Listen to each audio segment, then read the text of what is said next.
Baik, di sini kita akan menjelaskan tentang statistika deskriptif, yang dimana latar belakangnya, statistika merupakan sebuah ilmu yang khusus untuk mempelajari tentang bagaimana cara mengumpulkan data, menyajikan data, menganalisis data, serta berpretensi tentang data tersebut. Yang disederhanakan dikatakan sebagai metode. Metode ini hanya menggunakan deskriptif kondisi dari data yang sudah ada, memiliki dan menyajikan dalam bentuk tabel, diagram grafik, dan bentuk lainnya. Jadi disajikan dalam uraian-uraian singkat dan juga terbatas. Statistika deskriptif juga merupakan aktivitas penghimpunan, penataan, peringkasan, dan penyajian data yang harapannya agar data lebih bermakna, mudah dibaca dan mudah dipahami oleh pengguna data. Statistika deskriptif hanya sebatas memberikan suggestif atau gambaran umum tentang karakteristik objek yang diteliti tanpa maksud untuk melakukan generasi sampel terhadap populasinya. Selanjutnya, ada 7 pembelajaran. Yang pertama, mahasiswa mampu menjelaskan tentang statistika deskriptif. Yang kedua, mahasiswa mampu mereview perhitungan matematika dasar. Yang ketiga, mahasiswa mampu menjelaskan rasio. Yang keempat, memahami mahasiswa mampu menjelaskan rate atau average. Selanjutnya, ada pengertian statistika deskriptif. Statistika merupakan cabang ilmu matematika. Terapannya hanya digunakan untuk mengumpulkan, mengolah, menganalisis, dan menginterpretasikan data. Oleh karena itu, penyelesaian permasalahan statistika memerlukan kemampuan dalam memahami konsep matematika, keterampilan melakukan perhitungan, serta mengikuti prosedur analisis secara sistematik. Statistika deskriptif mengumpulkan, mengolah, dan menyajikan data melalui tabel, grafik, atau ringkasan seperti rata-rata tanpa menarik kesimpulan umum. Sebaliknya, statistika referensi menggunakan sampel untuk menguji hipotensi atau estimasi parameter populasi, atau generalisasi sering melibatkan probabilitas atau uji signifikasi. Selanjutnya, ada jenis statistika. Secara umum, statistika terbagi menjadi 2 cabang, yaitu statistika deskriptif, yang dimana digunakan untuk menggambarkan atau mendeskripsikan data melalui ukuran pemutusan seperti rata-rata, median, modus, serta ukuran penyebaran seperti simpanan baku. Yang kedua, statistika inversial digunakan untuk menarik kesimpulan atau melakukan prediksi terhadap populasi berdasarkan data sampel yang diperoleh. Selanjutnya ada tujuan dan fungsi statistika deskriptif. Adapun tujuan statistika deskriptif adalah sebagai berikut. Yang pertama, memudahkan proses menganalisis data guna penarikan kesimpulan. Yang kedua, memberikan gambaran umum sebaran data. Yang ketiga, memberikan gambaran umum variabel di dalam penelitian. Yang selanjutnya, statistika deskriptif memiliki fungsi antara lain. Yang pertama, menyediakan informasi dasar tentang variabel dalam dataset. Yang kedua, menonjolkan potensi hubungan antara variabel. Selanjutnya ada review perhitungan matematika dasar.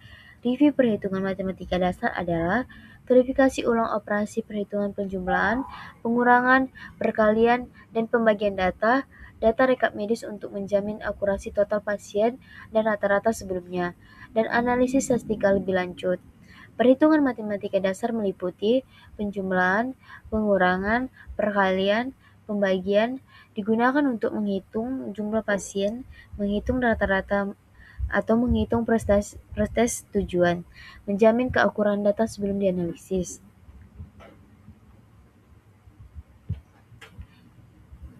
Selanjutnya ada rasio. Rasio adalah perbandingan dua angka dan jenis data yang sama. Rasio biasanya ditulis sebagai A per B. Rasio menyatakan berapa kali satu nilai terkandung dalam nilai lainnya tanpa satuan. Fokus pada proporsi, contohnya dasar 4 apel atau 2 jeruk sama dengan 2,1. Artinya, apel 2 kali lebih banyak. Di rekap medis, ini jadi alat sederhana untuk membandingkan data pasien atau staf, seperti nadi terhadap pernapasan. Data rasio memiliki titik nol absolut sehingga rasio antara nilai berkembang. Rumusan dasar rasio. Untuk memastikan rasio dinyatakan dalam jumlah sederhana mungkin, sebagai contoh sebuah klinik memiliki 5 permen, 5.000 pasien dewasa dan 2.000 pasien anak-anak. Salah satu untuk menunjukkan rasionya adalah 5.000 dibagi 2.000, namun itu tidak praktis dalam kasus ini. Kedua kedua bilangan tersebut habis dibagi 1.000, seperti ditunjukkan pada rumus di bawah ini.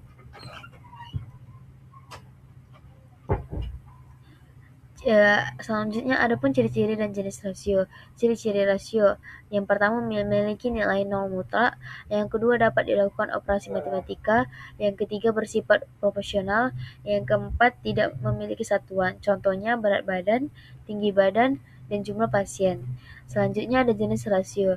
Jenis rasio yang sederhana contohnya 3/2, rasio referensi contohnya 20 sakit dibagi 80 sehat. Terus odds rasio contohnya peluang sakit dibanding sehat. Selanjutnya ada rate. Rate adalah ukuran kecepatan atau frekuensi terjadinya suatu kejadian persatuan waktu atau populasi berisiko. Berbeda dengan rasio yang hanya berbandingan tanpa dimensi waktu. Secara umum, rumus rate terdiri dari 3 komponen: pembilang atau jumlah kejadian, penyebut atau populasi berisiko, dan waktu. Selanjutnya ada ciri-ciri rate. Ciri-ciri rate yang pertama melibatkan waktu menunjukkan seberapa cepat suatu peristiwa terjadi. Yang kedua, memiliki pembilang atau penyebut adalah bagian dari penyebutan. Yang ketiga, satuan ukur. Hasilnya sering dinyatakan dalam persatuan, misalnya seribuan persatuan ribu. Selanjutnya, populasi berisiko menyebut harus mencerminkan populasi yang benar-benar beresiko mengalami kejadian tersebut. Faktor yang mempengaruhi penyusunan rate adalah: 1. Definisi kasus, ketepatan dalam menentukan kejadian yang dihitung. Yang kedua, penentuan populasi berisiko atau ketepatan dalam menentukan penyebutan atau orang yang benar-benar berisiko. Yang ketiga, periode waktu atau jangkauan waktu yang pengamatan harus jelas, atau tahunan atau bulanan. Yang keempat, sumber data, validasi data populasi dan data kejadian sangat mempengaruhi hasil. Yang kelima, konsultan atau memiliki nilai yang memudahkan pembaca data. Selanjutnya ada average. Average adalah nilai tengah atau rata-rata dari sekumpulan data, dihitung dengan menunjukkan semua nilai lalu dibagi jumlah data. Average atau rata-rata adalah ukuran statistika yang digunakan untuk menunjukkan data nilai tengah dari sekelompok data. Nilai semua data membaginya dengan jumlah data yang ada. Contohnya, jika Anda memiliki 5 angka yaitu 5, 6, 7, 8, dan 9, maka nilai tengah atau rata-rata dari kelima angka tersebut adalah 5, 6, 7, 8, dan 9, atau 5/7. Rata-rata adalah salah satu cara yang paling umum digunakan untuk mengukur data dalam banyak kasus. Rata-rata dapat memberikan gambaran yang baik tentang data yang ada. Untuk mengikuti rata-rata dari sekelompok data, perlu menambahkan semua nilai data yang membagikan dengan jumlah data yang ada. Selanjutnya ada penerapan statistika deskriptif dalam tenaga kesehatan. Statistika deskriptif adalah analisis yang mempelajari gambaran umum suatu data tanpa melakukan referensi ke populasi lebih besar. Statistika deskriptif diterapkan pada data kesehatan agar masyarakat dapat memahami informasi kesehatan dengan baik. Manfaat dalam tenaga kesehatan. Yang pertama, ringkasan data pasien dari rekam medis. Yang kedua, identifikasi tren dan pola penyakit. Yang ketiga, dasar perancangan pelayanan kesehatan pemutusan data. Yang pertama, jumlah semua data dibagi menjadi jumlah data. Rumus X sama dengan N. Contohnya, data tekanan darah pasien 120, 125, 130, 128, 135 sampai 140. 126 mainnya 129,3 mmHg. 2. Median nilai tengah data yang sudah diturunkan, contohnya data tekanan darah pasien. Yang ketiga, modus nilai yang paling sering muncul. Contoh, diagnosa ISPA paling dominan dari 300 kunjungan. Selanjutnya, adapun kesimpulannya, sastika deskriptif merupakan cabang ilmu sastika yang berfungsi untuk mengumpulkan, mengolah, menyajikan, dan mendeskripsikan data sehingga lebih mudah dipahami. Dalam penerapan sastika deskriptif, tidak digunakan untuk menarian gambar berdasarkan data yang tersedia. Dalam bidang kesehatan, khususnya pada pengelolaan rekap medis, sastika deskriptif memiliki peran yang sangat penting melalui penggunaan ukuran pemutusan seperti mean, median, dan modus, serta ukuran lain seperti rasio, rate, dan average. Tenaga kesehatan dapat memahami kondisi pasien pada penyakit serta di kinerja pelayanan kesehatan. Selain itu, perhitungan matematika dasar menjadi dasar penting dalam pengelolaan data agar hasil analisis yang diperoleh akurat. Dengan demikian, statistika deskriptif membantu dalam pengambilan keputusan, pencarian atau pelayanan kesehatan, serta evaluasi mutu pelayanan di rumah sakit. Itu saja yang bisa saya sampaikan. Terima kasih.